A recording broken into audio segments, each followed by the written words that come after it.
interpretarle esta canción que, como siempre digo, donde vamos a cantarlo, Imala, Orabuelo, Mía y Morotimillo.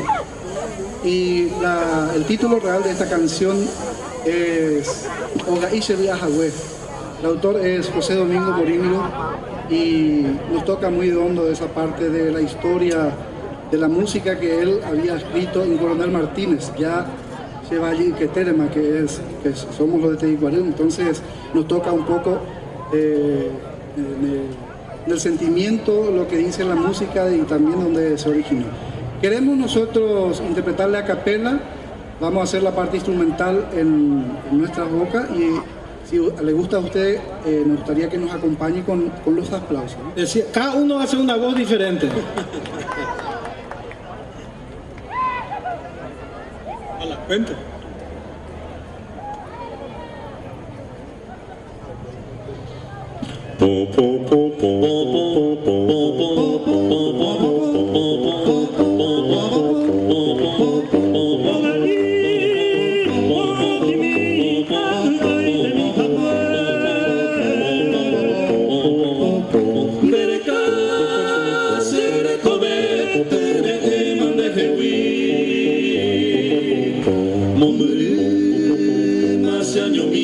Se mandó a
hoy me voy donde Pepe, UPC en viejo mí, UPC y bote con mi currosita de